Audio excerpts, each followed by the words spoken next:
Good morning students. आज हम 7th class का चैप्टर पढ़ेंगे फाइबर। 8th में भी ये चैप्टर आएगा, लेकिन 8th में ये चैप्टर हो जाता है सिंथेटिक फाइबर्स के नाम से, जिसे आर्टिफिशियल फाइबर्स कहते हैं। 7th में ये चैप्टर हो जाता है नेचुरल फाइबर के नाम से। तो फाइबर क्या होता है? फाइबर का नाम मतलब होता है रेशा। रेशा मतलब धागा।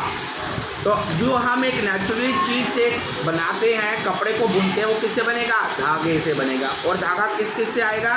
कॉटन से, नेचुरल फाइबर की बात कर रहा हूँ। सिल्क से आएगा, और किससे आएगा? आपकी ऊन से। ठीक है, तो स्टार्ट करते हैं लेसन को। सबसे पहले मैं शिवानी को कहूँगा, शिवानी लेसन को स्टार्ट करें रीड करना। आप जो कपड़े पहनते हैं, ये किस चीज़ के बने होते हैं? Are made up of fibers. ये फाइबर्स के बने होते हैं। Fibers are used to get clothes. और बुनकर कपड़ा बनाया जाता है। We wear clothes to protect us from heat, cold, rain, dust, etc. हम कपड़े इसलिए पहनते हैं ताकि हम धूल, मिट्टी और गर्मी से बचे रहें, ठंड और गर्मी से बचे रहें। Fibers have many other uses. Also they fibre के और भी कई तरीके के प्रयोग हैं। They are used to make parachutes, carpets, upholstery cells of और एक्स्ट्रा। इसका प्रयोग पैराशूट बनाने के लिए, कारपेट बनाने के लिए प्रयोग किया जाता है। Fibers are two types: natural fibers and artificial fibers. Fibre दो तरीके के होते हैं, प्राकृतिक फाइबर और कृत्रिम फाइबर। Natural fibers. प्राकृतिक fibre Natural fibers are derived from animals and plants. जो प्राकृतिक फाइबर होते हैं जानवरों और पौधों से मिलते हैं। For example, cotton, jute and flax. जैसे कॉटन हो गया, जूट हो गया, फ्लैक्स हो गया। Are derived from plants and silk and wool are derived from animals. और वूल एनिमल से मिलती है। Fiber derived from plants are called vegetable fibers. जो फाइबर प्लांट से मिलते हैं उसे वेजिटेबल फाइबर्स कहते हैं। क्या कहते हैं? Vegetable fibers. Yes. These fibers are based on cellulose, the material used by nature as a structural material in plants. जो फाइबर सेल्यूलोज से बने होते हैं, जिसे स्ट्रक्चर मटेरियल्स प्लांट से प्राप्त होता है। तो प्लांट से क्या प्राप्त होता है? सेल्यूलोज। सेल्यूलोज से क्या बन जाएंगे? धागे बनेंगे। Yes. Fibers derived from animals are called animal fibers. और जो फाइबर जानवरों से मिलते हैं उसे एनिमल फाइबर्स कहते हैं। These fibers are protein by nature. इसमें प्रोटीन होता है। Artificial fibers. कृत्रिम fibres. Artificial fibers are also called synthetic fibre as they are synthesised by मैन। by man. Artificial fibre synthetic fibre कहते हैं क्योंकि ये इंसानों के द्वारा तैयार किया जाता है। For example, nylon, rayon and polyester. जैसे nylon, rayon and polyester. Nylon का मैंने कई बार एग्जांपल दिया है। नायलॉन बना है न्यूयॉर्क प्लस लंदन में, दोनों जगह पर इसकी मैन्युफैक्चरिंग हुई, तो इसलिए इसका नाम आ गया nylon. Wool. Wool is a fiber derived from animals like sheep, goat, lambs and yak. वूल जो होती है ये एनिमल फाइबर है जो शीप, गोट, लैम्प से मिलती है और याक से प्राप्त होती है। याक एक ठंडा प्रदेश का जंतु है। जैसे हमारे यहाँ लेह लद्दाख में, हिमाचल के उत्तरी एरिया के अंदर याक पाया जाता है, जो बिल्कुल बैल की श्रेणी में आता है। These wool-yielding animals wear thick coat of hair on their body. और ये जो वूल होती है जानवरों के बॉडी के ऊपर हेयर्स के रूप में होती है। Do you know why these animals have a thick coat of hair? क्या आप जानते हैं इनकी थिक कोट क्यों होती है? Hair is a poor conductor of heat. Therefore, air spaces between the wool fibers create an insulating barriers which shield their body from cold. Yes. तो ये फाइबर क्या हो जाते हैं? ये हवा को रोक देते हैं। तो कई बार लोग कहते हैं मैंने स्वेटर डाली है, स्वेटर डालने से सर मुझे ठंड नहीं लग रही, गर्मी प्राप्त हो रही है। आपको बताइए क्या होता है? It is just like a shield. ये एक शील्ड के रूप में प्रयोग होता है। ये ठंडी हवा को रोकता है। मैं एक एग्जांपल लेता हूँ। मैंने अपने फेस के ऊपर कुछ नहीं लगाया, ओके, और बाकी जगह को मैंने ढका हुआ है तो यहाँ ठंडक नहीं जाएगी, क्योंकि जो वूल है उसके वूल रोक रही है उस हवा को। ओके, सामने तो मुझे ठंड लग रही है, सामने लग रही है, क्योंकि यहाँ मेरे पास कोई प्रोटेक्टिंग नहीं है, तो वूल क्या कर रही है, प्रोटेक्ट कर रही है मेरी बॉडी को, तो मेरे शरीर के अंदर हवा नहीं जाने दे रही। तो मैंने आपको कई बार कहा है कि फाइबर वून होती है, फाइन वून वो वून होती है जो बिल्कुल पतली होती है, रेशे होते हैं वूनों के, तो इसके पार्ट्स चलते हैं वूल्स के। Yes, Wool is obtained from these hairy fibers. हाँ, जो वूल होती है एरी फाइबर से मिलती है। Wool spun from the fleece of sheep is versatile, durable and elastic. तो जो वूल होती है ये ड्यूरेबल होती है, बहुत अच्छी होती है, दोबारा प्रयोग किया जा सकता है, इलास्टिक होती है, खींच सकती है, लंबाई हो सकती है। इलास्टिसिटी क्या होती है, इलास्टिसिटी का मतलब होता है खिंचाव। क्या होता है, खिंचाव। अब कोई मटेरियल जिसमें खिंचाव ही नहीं है, मैंने एक ऐसे मटेरियल डाला जो मैं बहुत मुश्किल डाल पा रहा हूँ, खिंचाव नहीं। ऊन को क्या डालेंगे तो खिंचाव होगा ना, मूव कर जाती है, आप पहनेंगे तो मूव कर जाएगा, आपका हैंड मूव कर देगा, तो इलास्टिक होगी मूव, तो कहीं पे भी वो उसका रोटेशन जा सकता है। यस, आप पढ़ें अंतरा। Like a sheep also possesses 2 types of fibers. या वूल में 2 तरीके के फाइबर होते हैं, जो भी मैंने आपको बताया था, fine soft under hair close to the skin, जो कि उसके स्किन के पास होती है, तो वो जो सॉफ्ट फाइबर होगी जो स्किन के पास होगी वो उसकी फाइन फाइबर मानी जाएगी। Second, the coraceous beard hair, हाँ, और उसके हेयर्स के ऊपर जो ऊपर की खाल होती है, ऊपर के उसके बाल होते हैं। Out of these two, the fine soft under hair are used for making wool. हाँ, जो इसका वूल बनाने के काम आते हैं। Sheep are Rudyard, mainly for obtaining wool. हाँ, जो शिप को हम पालते हैं वूल लेने के लिए।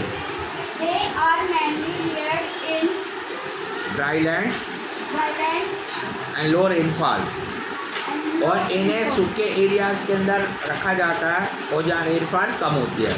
you must have observed sheep moving around in groups. आपने भेड़ों को ग्रुपों में जाते हुए देखा होगा। The lifetime of a sheep is about 10-12 years. 10 to 12 years जो शिप होती है इसकी एज 10 से 12 साल होती है। Sheep has been reared for wool since early civilisation, सभ्यता की शुरुआत से ही भेड़ों को पाला जा रहा है ऊन के लिए। The Romans improved their flocks which became the direct ancestors of the marine sheep. तो पुराने समय के अंदर से रोमन्स इसका प्रयोग करते थे। A breed of sheep. Yes, breed of ship, किस तरीके से कौन सी शिप्स होती है। Animal food and wool are different. Wool has scales which overlap like shingles and has fins. Yes, इसमें सिंगल क्रेम्स होते हैं। Which depends on the breed of sheep. यह शिप के ब्रीड पर डिपेंड होता है कि कैसी वूल होगी। Breed of sheep minus type of wool. Yes, कैसी जैसी शिप होगी वैसी वूल होगी। अभी हम देखते हैं नेम ऑफ ब्रीड, कौन सी ब्रीड्स हैं और कौन सी क्वालिटी ऑफ वूल्स उनसे प्राप्त होती है। पहली है हमारी मारवाड़ी शिप, इसमें कोर्स वूल मिलती है और ये कहाँ मिलती है, गुजरात में। फिर बखरवाल शिप और वूलन शाल, ये शाल बनाने के काम आती है, कहाँ मिलती है, जम्मू और कश्मीर में। जो बखरवाल है, बखरवाल एक तरीके की जाति भी मानी जाती है जो भेड़ों को पालती है। लोही, ये गुड क्वालिटी वूल होती है, ये राजस्थान पंजाब में है। पठानवाड़ी, ये होजरी के काम आती है, गुजरात में है। रामपुर बुशर, ये भूरे रंग की होती है, उत्तर प्रदेश हिमाचल प्रदेश में पाली जाती है। नली, ये कारपेट वूल होती है, ये राजस्थान हरियाणा और पंजाब में पाली जाती है। ये कारपेट वूल समझते हैं ना आप, जो घर में हम कारपेट्स को यूज़ करते हैं तो वो भी वूल के बनते हैं, तो वो कहाँ के, राजस्थान हरियाणा और पंजाब के। Yes, angora wools. Angora wool is obtained from Angora birds which are found in highly hilly area like Jammu and Kashmir. like Jammu and Kashmir. जो अंगोरा वूल्स होती है जम्मू कश्मीर में मिलती है, हिली एरियाज में मिलती है। Yak wool is commonly found Commonly. in areas like Ladakh and Tibet. जो याक वूल है वो लद्दाख और तिब्बत से मिलती है। जैसे आपको मैंने पहले ही बताया था, याक एक हाई यील्ड एनिमल है जो ऊंचे पहाड़ी एरियाज में रहता है, ऊंची चोटियों पे रहता है। Wool obtained from Kashmir goat is soft. जो वूल कश्मीर गोट से मिलती है ये बड़ी सॉफ्ट होती है। It is used to weave fine quality shawls called pashmina shawl, ये पश्मीना शॉल्स में यूज़ होती है। और पश्मीना शॉल्स की एक क्वालिटी होती है कि ये अंगूठी के अंदर से पार हो जाती है। शॉल्स इतनी हल्की होती है, पतली होती है कि ये अंगूठी में से पार हो जाती है। और एक साइंस का क्वेश्चन मैं आपके साथ और भी डिस्कस करना चाहता हूँ कि एनिमल्स याक कैसे पहाड़ी एरियाज में रह जाता है। पहाड़ी एरिया में ऑक्सीजन कम होती है, ये आपका एक क्वेश्चन भी आएगा साइंस में, 8th 9th में आएगा कि याक कैसे सर्वाइव कर लेता है इतने ऊंचे एरिया में जबकि ऑक्सीजन की कमी होती है। तो उसके जो लंग्स होते हैं, फेफड़े होते हैं, वो बहुत चौड़े होते हैं, तो वो ऑक्सीजन को ऑब्जॉर्ब कर लेता है लॉन्ग टाइम के लिए, इसलिए वो सर्वाइव कर पाता है। Yes, production of wool from ship, आप पढ़ें। production of wool from sheep. The fine hair of sheep are used to make wool.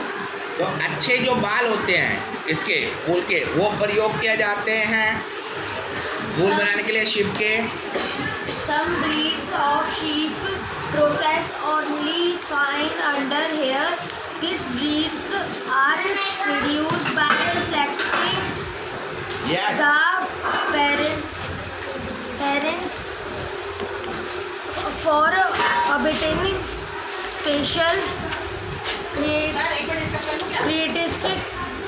in their offsprings. Yes, ये उसके ऑफस्प्रिंग से मिलते हैं। मीन्स हम दो जो क्रॉस ब्रीड वूल्स को बनाते हैं तो उसके बाद क्रॉस ब्रीड शिप्स को पैदा करने के बाद जो वूल आती है वो ये ऑब्टेन होती है। Such as soft under hair. This process in which called selective breeding, इसे सेलेक्टिव ब्रीडिंग कहा जाता है। Keratin silken breeds of sheep having thick coat thick coat of hair on their body yield good quality wool in large quantity, तो अच्छी quality की वूल मिलती है। Such breeds of sheep are also bred selectively with one parent being a ship of the good breed, उससे एक अच्छी breed उत्पन्न होगी। यस, आप पढ़ें। While traveling in hilly areas like Himachal Pradesh, Jammu and Kashmir, Sikkim, Uttaranchal and Arunachal Pradesh, and plains of Gujarat, Haryana, Punjab and Rajasthan, have you noticed shepherds taking herds of sheep for grazing? आप हिमाचल प्रदेश, जम्मू कश्मीर, सिक्किम, उत्तरांचल, अरुणाचल प्रदेश, गुजरात, हरियाणा, पंजाब और राजस्थान में जाते हैं तब आपने देखा होगा कि लोग भेड़ों को लेकर जा रहे होते हैं। Sheep are mainly feed on grass and green leaves. जो sheep होती हैं वो घास और ग्रीन लीव्स पर डिपेंड होती हैं। They are also feed on corn, jowar, mixture of pulses, oil, cakes, वो पल्सेस भी खाती हैं। material left after taking out oil from seeds and minerals. In winter, sheep are feed on leaves, grains and dry fooders and kept indoor. और सर्दियों में ships को पत्ते खिलाए जाते हैं और इनको ड्राई फूड खिलाया जाता है और इन्हें अंदर रखा जाता है। ललित, आप पढ़ें। The sheep are shared from their wool in early summer. This और गर्मियों के मौसम में इसके बाल उतार दिए जाते हैं। गर्मियों के मौसम में बाल क्यों उतारते हैं? ताकि उस समय उसे आवश्यकता नहीं पड़ती और सर्दी तक उसके बाल इसलिए नहीं उतारते क्योंकि उसे ठंड में बालों की आवश्यकता पड़ती है, इसलिए गर्मी में उसके बाल उतार दिए जाते हैं। आगे बढ़े Lalit. enable sheep to survive आप पढ़ो, आप पढ़िए। without protective coat of hair. हाँ, तो उसे प्रोटेक्ट करते हैं इसके hair. Once the jaded sheep have developed a thick growth of hair, it is shaved off for getting Getting wool। wool. और उसके बाद इसके बालों को हटा दिया जाता है। Rearing of sheep include following steps. तो इसके लिए भी क्या क्या स्टेप्स होते हैं? Step 1. The sheep are held on a wooden board and their feet along with thin layer of skin is remove. तो उसे पहले खड़ा किया जाता है, उसके पहले बाल हटा दिए जाते हैं। This process is called Tshering, जिसे शेरिंग कहते हैं। For this purpose, machines used are similar to those used by barbers to shave off hair. ये बिल्कुल ऐसा होता है जैसे नाई आपके बाल उतार देता है।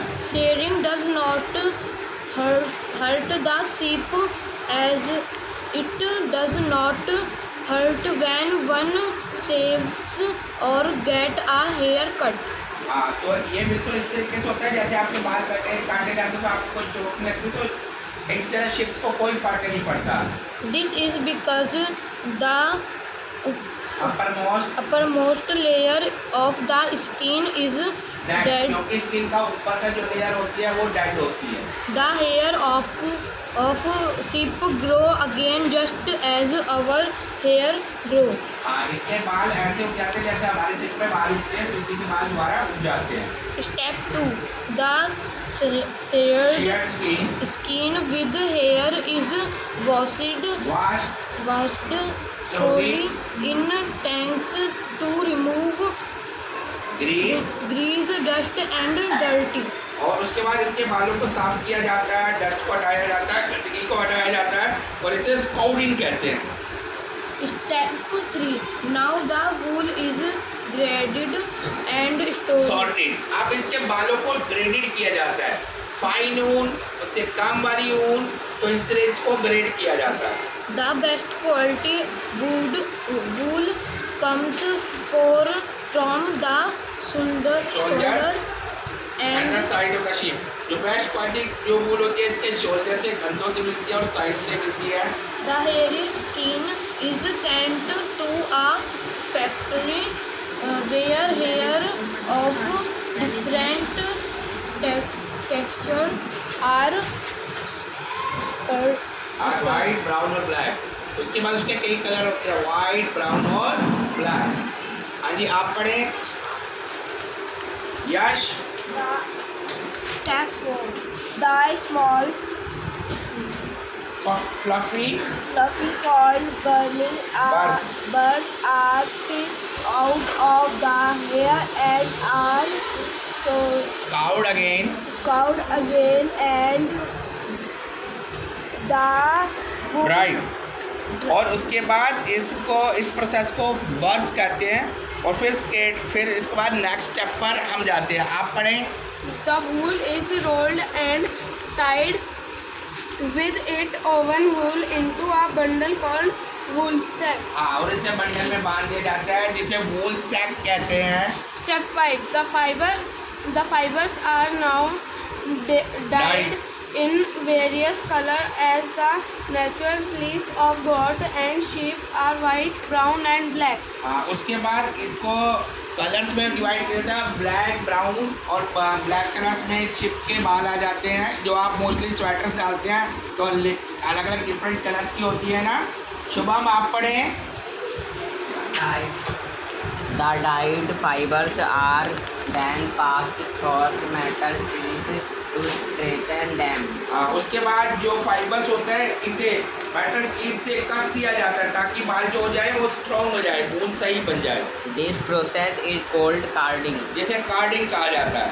Threads of wool are formed by spinning two 3 or 4 strands of wool together according to the desired needs. हाँ, उसके बाद हम थ्रेड्स बना देते हैं उसकी नीड्स के अनुसार।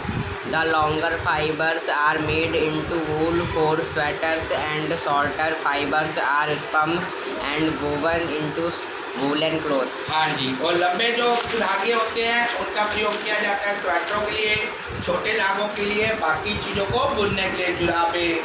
The wool straight of the ship contains a lot of soy oil called lanoil. या उसके बाद हम जो वूल होती है वो शिप से जो निकालते हैं इस प्रोसेस को लैनोलीन कहते हैं। अब लास्ट प्रोसेस आ जाता है लैनोलीन। Yes. This is removed by scrubbing the fleece and is later used in cosmetic industry. हाँ, the quality of wool is determined by the color, finishes, the number of wrinkles per unit length. हाँ, जो वूल होती है इसकी quality मानी जाती है कि ये कितना अच्छा कलर इसका है, कितनी फाइन ऊन है, इसके अंदर कितने क्रम्स हैं, इन सबको मिलाकर माना जाता है वूल की क्वालिटी को। आप पढ़ें। The fineness of the fiber corresponds to the number of crimes. Yes, आगे पढ़ें। For example, a merino ship may give wool with 100 crimes per inch. Yes, जैसे मेरिनो ऊन सबसे फाइन ऊन मानी जाती है हमारी मेरिनो ऊन। कौन सी मानी जाती है? Merino wool. मेरिनो वूल सबसे फाइबर मानी जाती है best. Types of cloth from wool fiber. 2 types of cloth can be prepared from wool fibers, roasted and woolen. हाँ जी, दो तरीके के कपड़े बनते हैं इससे। The cloth having smooth surface, minimum fusiness and is firm to touch are called roasted cloths. Yes, इसे roasted cloth कहा जाता है। These cloth are roasted cloth कहा जाता है। These cloth are manufactured very carefully. और इसे बड़े ध्यान से बनाया जाता है। जो क्लोथ्स होते हैं बड़े ध्यान से फाइन क्लोथ्स होते हैं, इसमें किसी तरीके का निशान नहीं आता।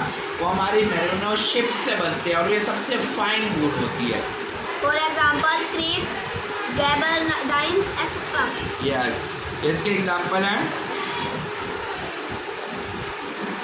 आगे पढ़िए। The clothes which feel soft have a fuzzy appearance and are bulky in look are called woolen clothes. हाँ, जो बल्कि होते हैं मतलब थोड़े से मोटे होते हैं उसे हम वूलन क्लोथ्स कहते हैं। For example, homespun, tweeds and plain इसके एग्जांपल है। Use of wool. अब वूल के यूज कहाँ कहाँ होते हैं? Wool traps air in between its fiber and thus use as insulating property. जैसे मैंने आपको पहले अभी एक एग्जांपल बताया था कि जो ऊन होती है, ऊन क्या करती है? ऊन आपके बीच में एक इंसुलेटर के रूप में यूज हो रही है। इंसुलेटर का मतलब ये हवा को रोक रही है, हवा आप तक नहीं पहुंच पाती, तो इसलिए आप ठंड से बच जाते हैं। Yes, it's a good insulator. Yes, it is used for making coats, sweaters, shawls, gloves, socks, shawls, shirts, suits, carpets, etc. हाँ जी, इसके लिए इसका प्रयोग किया जाता है कारपेट्स बनाने में, सूट्स में, शॉल्स में, सॉक्स बनाने में प्रयोग होता है।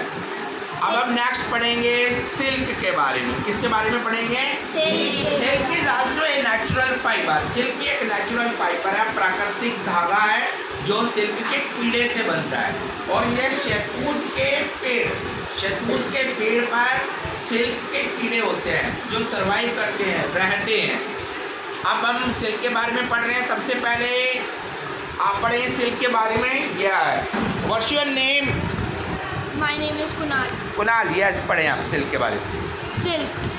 Silk fibers are derived from silkworm and therefore called animal fibers. जो सिल्क जो होती है ये सिल्क फाइबर से मिलती है, इसलिए इसे सिल्क वॉर्म से प्राप्त होती है। ये सिल्क के कीड़े से प्राप्त होती है। Silk fiber do not conduct heat.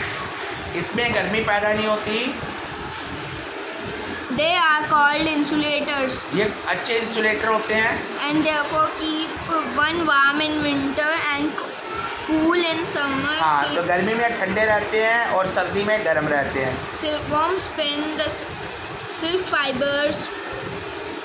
Silk yarn is made From these thread-like filaments, which the silkworm spins around itself into to cocoon. तो आपने पहले एक सिल्क लाइफ साइकिल भी पढ़ी है जिसमें कोकून बनता है। कोकून बनने के बाद हम सिल्क के धागे को निकालते हैं। आप पढ़े friends? There are 3 grades of silk. अब सिल्क के 3 ग्रेड होते हैं। जैसे आपने वूल के 3 ग्रेड, वूल के ग्रेड्स पढ़े थे, फाइन वूल, इसी तरीके से इसकी ग्रेड होती है। Yes, The unwound fiber for the fat silk and is called the release silk. हाँ, जिसे रील्ड सिल्क कहते हैं। It is pure wet in color. Yes, Silk beneath other the release process and the discarded cocoon constitute the raw material for the carded or the combat। और ये क्या होता है, जो रॉ मटेरियल्स निकलता है, जो धागा स्पिन होता है, वो कोकून के द्वारा होता है। यस शिवानी, आप पढ़ें। Spun silk yarn. This spun silk yarn are used to make nail yarn. It is richly textured, nubbly silk. हाँ, जिसे सबसे अच्छा सिल्क माना जाता है। Production of silk. हाँ जी, सिल्क का प्रोडक्शन कैसे होता है? The breeding and management of silkworms from silk production हाँ जी। is called sericulture. sericulture. हाँ, जो सिल्क का प्रोडक्शन होता है इसे सेरीकल्चर कहते हैं। Silk is produced by the moth species called silk moth. हाँ, जो सिल्क मूथ से प्राप्त होती है ये। The scientific name from the silk producing moth is Bombyx mori, bombox जिसका साइंटिफिक नाम है बोम्बॉक्स मोरी। and is one of the most beautiful moths ever found. हाँ, जो आज तक का सबसे अच्छा मोथ पाया जाता है, कीड़ा पाया जाता है। Life history of silk moth. अब सिल्क मोथ की हिस्ट्री कैसे होती है, लाइफ हिस्ट्री कैसे होती है, ये देखिए लाइफ हिस्ट्री है। इसे ध्यान से समझेंगे सारे, क्या क्या प्रोसेस होता है। पहले शहतूत पे कीड़ा होता है, फिर वो एग्स ले करता है, एग्स ले करने के बाद कोकून्स बनता है, एक थ्रेड को स्पन करता है और उसके बाद इसमें से धागे को हटा लिया जाता है और फाइबर बना लिया जाता है जिससे सिल्क बनता है। तो अब पढ़ते हैं life history of silk moth. Yes, पढ़िए। The female species of the silk moth is shorter and stouter than its male counter part, जो फीमेल जो स्टाउट होती है ये छोटी होती है मेल से। It attracts the male counterpart by secrete फेरोमेसा secreting फेरोमोनिक्स। pheromones. हाँ जी, उसके बाद ये अपने the female silk moth lays eggs और leave from which hatch larva which are called the caterpillar of the silkworm. फिर ये अंडे देती है और इसे कैटरपिलर कहा जाता है, सिल्क वॉर्म कहा जाता है, सिल्क के कीड़े कहा जाता है। The female moth lay about 500 eggs at a time. वो 500 अंडे देती है एक समय में। Each of the size of a pin head, ये पिन के जितना होता है, पिन जितना छोटा। the eggs hatch into larva after about 20 days. और 20 दिन में ये हैच हो जाता है, ये अंडे से बड़े हो जाते हैं। After hatching, the worms are fed and finally chopped. Mulberry leaves, और ये शहतूत के पेड़ पर रहते हैं और इसमें अपना जीवन स्टार्ट करते हैं, शहतूत के पत्ते खाते हैं। The scientific name of mulberry is Morris Elba. Morus alba. Mulberry का साइंटिफिक नाम है Morris alba. For 6 weeks, the worms eat almost continuously, और 6 हफ्ते तक ये कॉन्टिन्यूसली खाते ही रहते हैं।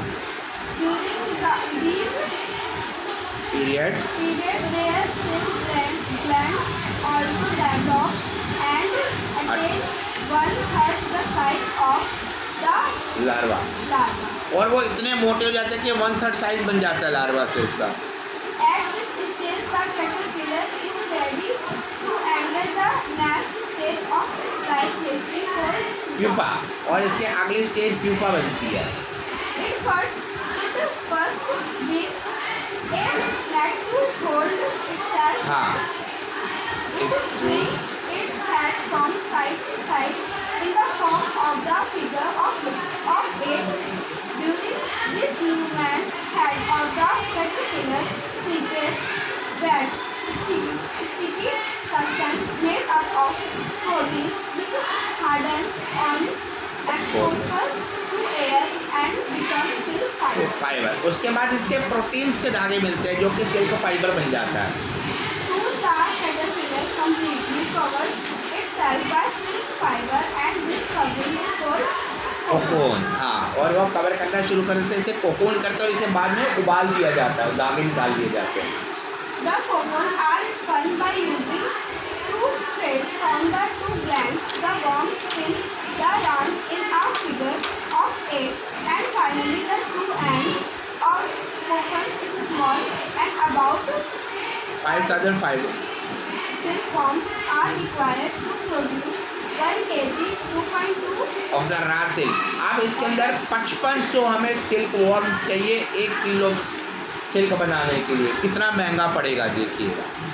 The cocoon are spun with one long continuous thread. हाँ, इसके बाद ये स्पन के जाते कंटिन्यूस धागे की तरह। Once the cocoon are spun, the pupa turn into adult mood. हाँ, उसके बाद ये अडल्ट मोड में आ जाता है। After the complete cocoons have been gathered, they are kept under the sun or Wild. or exposed. Expose to steam, इन्हें फिर या तो उबाल दिया जाता है या धूप में रख दिया जाता है। Boiling also release the silk thread from the cocoon and the threads from many cocoons are brought together to form a single thread. silk हाँ, और thread. इसलिए कई बार सिंगल थ्रेड भी बना लिया जाता है इससे। This process is called reeling of the silk. इसे सिल्क कहते हैं, रीलिंग होता है सिल्क कहते हैं। Reeling is done in special machines which unbind the threads or fibers of silk from the cocoon. और इसके बाद ये सिल्क फाइबर बन जाता है। The damaged or waste cocoon are used to produce an inferior quality silk called spun silk. हाँ, और उसके बाद इंफीरियर क्वालिटी का जो बचे हुए सिल्क होता है उसे इंफीरियर घटिया क्वालिटी का सिल्क बनता है। Sometimes the raw silk is twisted into a stand for weaving purpose to prevent the silk from splitting into. Individual fibre, और इसे अलग अलग फाइबर में बांट दिया जाता है। This process is called throwing. इसे थ्रोइंग कहते हैं। The resulting thread is called raw silk. इसे रॉ सिल्क कहते हैं। Silk fiber. अब सिल्क का धागा, आप पढ़वंतरा। Silk is a natural fiber mainly made of the protein. ये प्रोटीन से बना होता है। It has natural shine and luster. इसकी अपनी एक प्राकृतिक चमक होती है। It is a very strong fiber. ये बहुत ही सख्त धागा होता है It can be dyed before or after weaving. और इसे डाई किया जाता है, मतलब अलग अलग रंग दे दिए जाते हैं। Kind of silk. सिल्क किस प्रकार के होते हैं? Threads is the kind of the silk thread made by twisting individual threads of raw silk then doubling two or more of this together. And twisting them again. Crepe silk के अंदर दो तरीके के सिल्क को आपस में जोड़ दिया जाता है। Tram Tram is the type of silk thread made by twisting two or more silk threads together in only one direction. हाँ, इसमें एक ही डायरेक्शन में दोनों सिल्कों को बनाया जाता है। डिजाइनिंग देखते हैं ना आप सिल्क की, तो ये उस पर बेस्ड होता है। Round seamless is the type of silk in which individual threads are twisted in only one direction. हाँ, जो थ्रेड्स एक ही तरह डायरेक्शन में चले जाते हैं। Organizer is the kind of silk. Organising Organizing is the kind of silk thread made by twisting a thread in one direction And bringing- bring two or more such threads together and twisting them in the opposite direction. हाँ, दो धागे सीधे जाते हैं, बाकी opposite direction में जाते हैं। Mulberry silk मोरी वॉर्म, ये बॉल्स मोरी वॉर्म से बनाए जाते हैं। These worms are fed on the leaves of mulberry tree. ये मलबरी ट्री पर पैदा होते हैं, पर पलते हैं। Irissilk is produced by Philosamia ricini worms, वे फिलोसोमिया रेसिनी वॉर्म से बनते हैं। These worms are fed on castor tree leaves. हाँ, ये कैस्टर ट्री लीव्स पर पैदा होते हैं। Tissue silk is produced by Antheraea mylitta worm से प्राप्त होते हैं। टूसर सिल्क और मूगा सिल्क होते हैं, ये एंथोरिया माइलिटा वॉर्म से प्राप्त होते हैं। use of silk is considered, considered the queen of fiber. इसे फाइबर की रानी कहा जाता है। इसका प्रयोग किस लिए होता है? साड़ी बनाने में, टाई बनाने में इसका प्रयोग होता है। It is used for making sari, dress material, jacket, carpet, skirt. Gloves extra, gloves बनाने में काम आता है। बहुत ही अच्छा चैप्टर था ये, इसको एक बार आप ज़रूर देखिएगा। Thank you everyone. Next time हम एक नए चैप्टर के साथ आएंगे। थैंक यू और my students, you have to cooperate me. और आपने बहुत अच्छी रीडिंग की, इसलिए मैं स्कूलों से भी रिक्वेस्ट करूँगा कि अपने बच्चों को इसी तरीके से रीडिंग में ट्रेन करें और उनकी जो गलतियाँ हैं उनको ठीक करें। Thank you.